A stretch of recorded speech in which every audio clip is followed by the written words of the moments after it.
باطل نے جب جب بدلے گئے تیور، آیا گئے تب تب میری زباں پر۔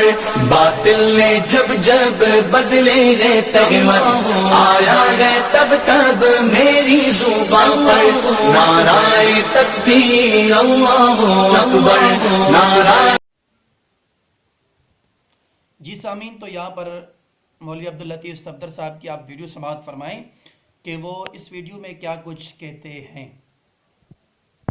اسی طریقے سے بھٹی صاحب، میں آپ کے سامنے ایک اور حوالہ رکھتا چلوں، یہ دیکھ لیجئے سامعین آپ کے سامنے کتاب ہے تاریخ اہل حدیث۔ تاریخ دیوبند نہیں ہے بھٹی صاحب، تاریخ اہل حدیث ہے ڈاکٹر محمد بہاؤالدین صاحب کی۔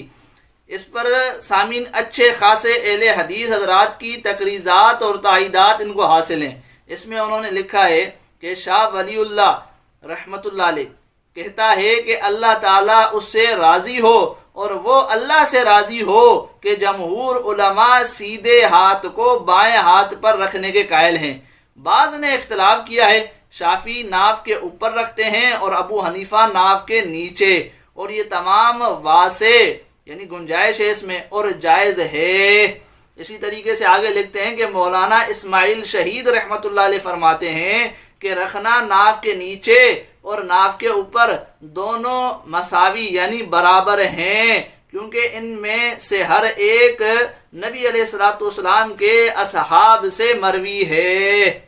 بھٹی صاحب، آپ کی اطلاع کے لیے عرض ہے کہ شاہ اسماعیل شہید رحمت اللہ علیہ اور شاہ ولی اللہ محدث دہلوی رحمت اللہ علیہ، ان دونوں حضرات کو آپ کے اہل حدیث حضرات نے اپنا اکابر بلکہ اہل حدیث تسلیم کیا ہے۔ ٹھیک ہے نا؟ اگر آپ کو تسلی نہ ہو تو آپ بتلا دیجئے گا، انشاءاللہ آپ کو اچھے خاصے حوالے ہم دے دیں گے، بھیج دیں گے آپ کو۔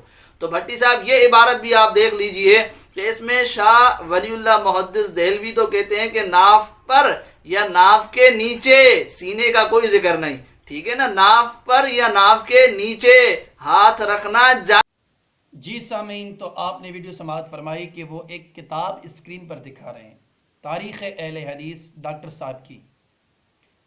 تو اس میں سے حوالے دیتے ہیں اور کہتے ہیں کہ ابراہیم بھٹی صاحب نے کہا کہ ناف یا ناف کے نیچے ہاتھ باندھنے کی کوئی بھی صحیح روایت موجود نہیں ہے، واقعتاً نہیں ہے۔ اور یہ کہتے ہیں کہ میں آپ کے لیے حوالے آپ کو دکھاتا ہوں۔ اس نے کیا کیا کہ تاریخ اہل حدیث کی کتاب سے اس نے دو حوالے دکھائے، دو حوالے۔ کون سے؟ ایک شاہ ولی اللہ محدث دہلوی کی عبارت انہوں نے نقل کی ہے، اور دوسری مولانا اسماعیل شہید رحمت اللہ علیہ کی۔ ان دو عبارتوں کو انہوں نے نقل کی جو آپ اسکرین پر دیکھ چکے ہیں۔ لیکن ساتھیوں، مزے کی بات ہے، مشہور دنیا کے اندر شاہ ولی اللہ محدث دہلوی یہ کیا ہیں؟ یہ حنفی عالم ہیں، حنفیوں کے اکابرین میں سے ہیں، اور مولانا اسماعیل شہید یہ بھی حنفیوں کے اکابرین میں سے ہیں۔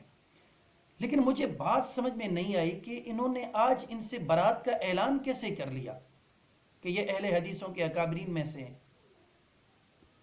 ڈاکٹر صاحب نے تاریخ اہل حدیث کی اس کتاب میں انہوں نے جو عبارتیں نقل کی وہ الزامی عبارتیں نقل کی ہیں کہ دیکھو دیوبندیوں کے اکابرین میں سے یہ جو ہیں، یہ اس چیز کے قائل ہیں کہ اگر کوئی بندہ سینے پر ہاتھ باندھ لے تو پھر اس کی نماز کیا ہے؟ درست ہے، جائز ہے۔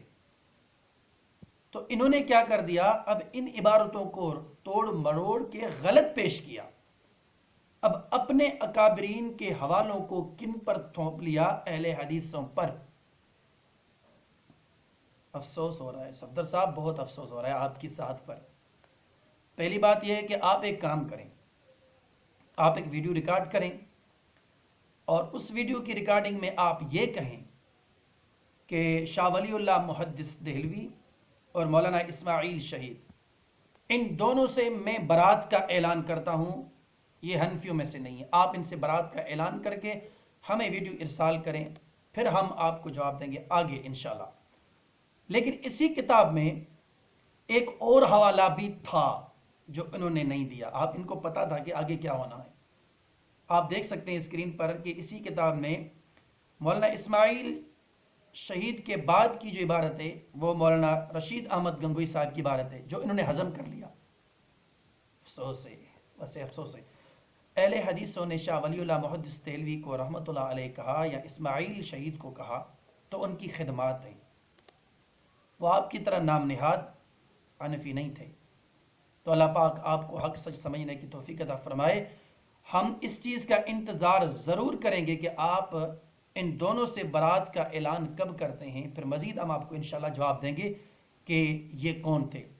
ناظرین سامعین، یہ احناف کے اکابرین میں سے ہیں، لیکن آج آپ لوگ سن کر تعجب کریں گے کہ مولانا صفدر صاحب ان کو اہل حدیث کیسے کہہ دیا۔ اللہ پاک حق سچ سمجھنے کی توفیق عطا فرمائے۔